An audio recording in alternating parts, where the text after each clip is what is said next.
to the channel. My bad. Today is Friday, June 5th, 7:18 p.m. EST, or PST. My bad. It's Friday. Sorry. I want to go over the trades I took today, what my bias was, why I chose to do those trades, and yeah.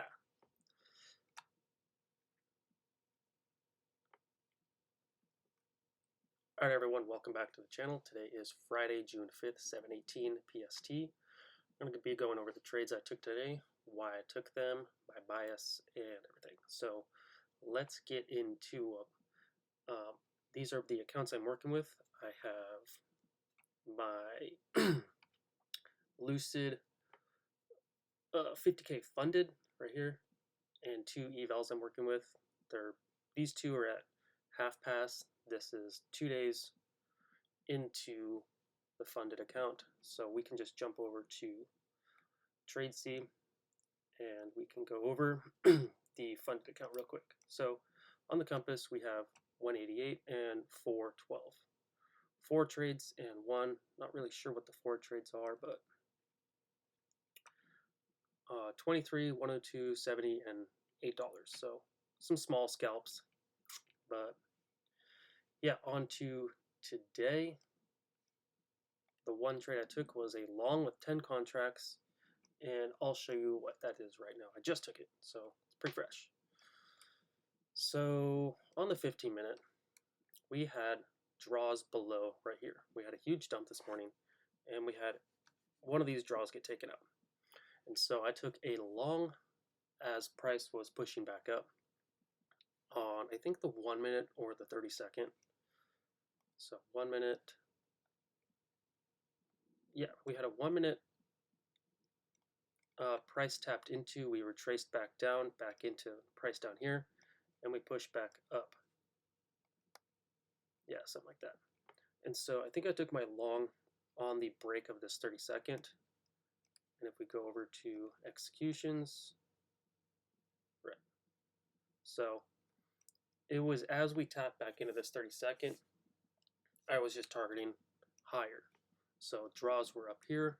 I took a front run long as price was bouncing off of this gap, basically showing that price was holding bullish right here.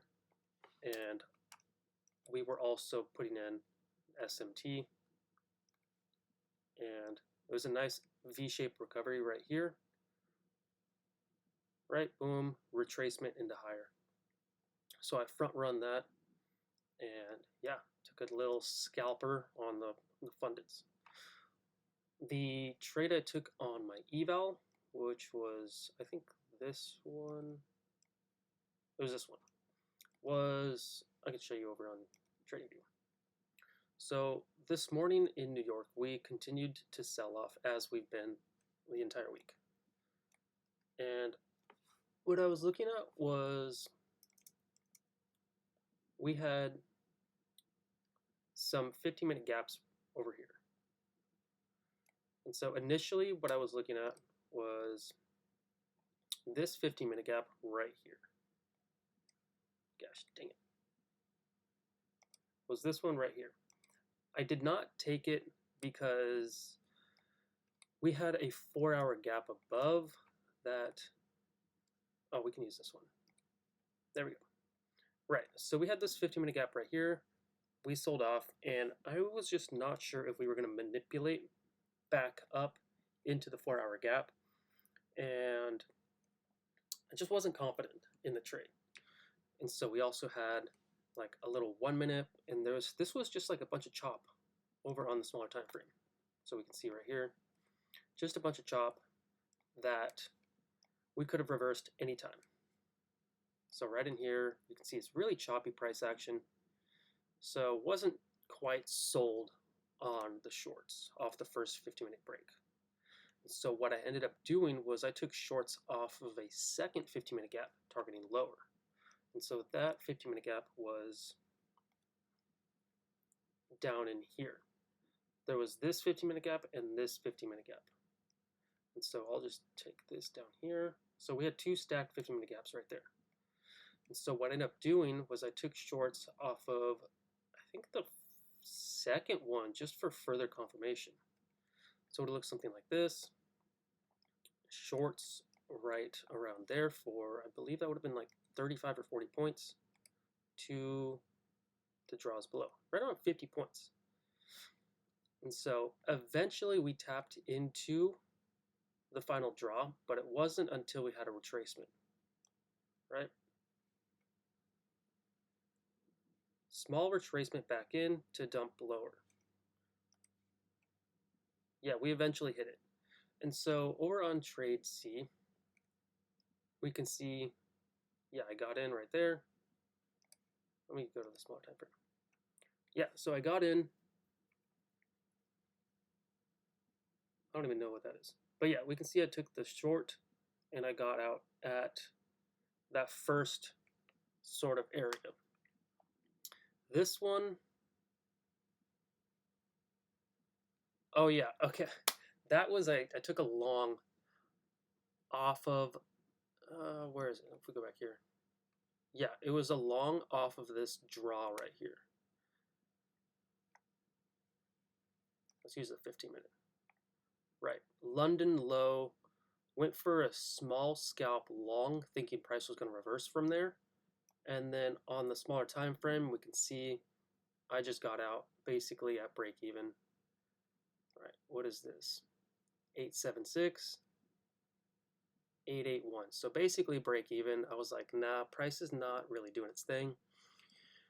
So then I went short as we were breaking below that 15-minute gap I just showed you. Targeting draws below, and that was the trade. Nothing crazy, just remained patient all morning long. Yes, I did miss out on all of this, but that's totally fine. Price had already dumped 250 points, and I was totally fine with it, right? Because I was waiting for my A+ setup. And yes, I know I missed the first 15-minute gap inverse, but like I said, I wasn't sure because there was that chop on the side. And so I wanted to be really, really sure that price was going to go to where I needed it to go to. And so that's what's happened. This one, that was a pretty dumb trade, but I was willing to take it because there was potential for price to push back up into this doji high, this one, and even higher. But on the higher time frame, draws were still lower, and this right here, this retracement, is what I think is a manipulation long for price to even push down into this final draw right here. That was pretty much it. I just took those trades, this eval trade, and I took that PA trade. That was it. Nothing crazy. Like I said before, I just took 50-minute short, continuation to lower, and I took the smaller time frame long to higher. And that was it. Nothing crazy, nothing more to it. Again, there's that long on the PA, right? Waited for price to tap into this gap, come down lower. We put in a higher low and a higher low, and so I front run that to target higher. That was it. And yeah, nothing really more to it rather than to stay patient and wait for your A+ setups, size accordingly, and to move on with your day. And so with that being said, that's it. I'm going to end the video here. So if you have any questions, leave them down below. I'll try to answer them. And yeah, deuces.